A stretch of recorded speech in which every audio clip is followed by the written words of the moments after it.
Okay, we're back. So now we're going to enter next, and again, obviously, do remember there's a few things you want to do first.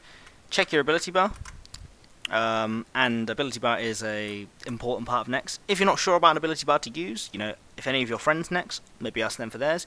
I personally use this one. The abilities I use are I believe it's fragmentation shot. I use needle strike.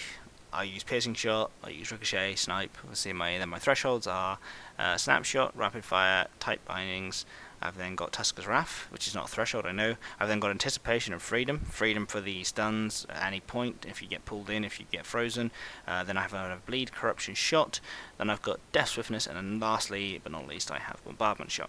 On my secondary bars, I have the abilities Shadow Tendrils, and I have Dead Shot. The reason why I have those two abilities is because if Death Swiftness is off cooldown, I have 100%, and Death Swiftness has got a long time left, like over 30 seconds. I use Dead Shot because it's more damage, just to put out. I use Tendrils as a ability to do damage effectively. That's what you should use any ability for, but the point is I use that just if for example I'm on blood phase and I've got 7 or 8k until she's going to drop down to 80k, I may use Tendrils and chance my luck.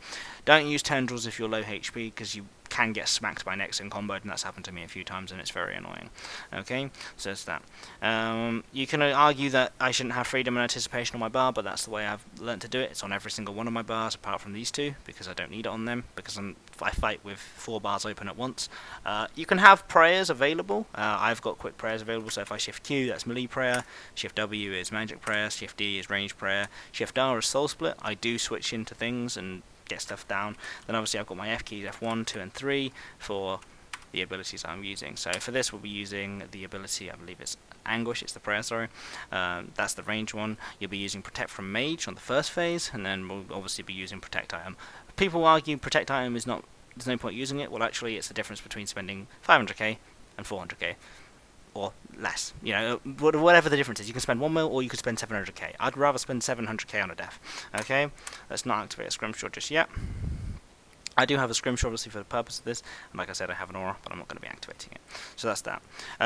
I've got resonance on this bar, I've got a shield switch keybind as well. I have sacrifice here, I have an activation of my scrimshaw.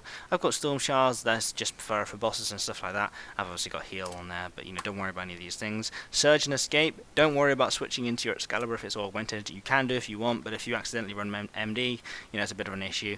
I've got Voke on my bar, that's for other things, and again, devotion, a really important ability. I'm not going to go through the abilities you want to use just now, in terms of every single thing you need. I'm just going to use them, and then I'm going to go after it afterwards, okay, in probably another set of guides. So that's that.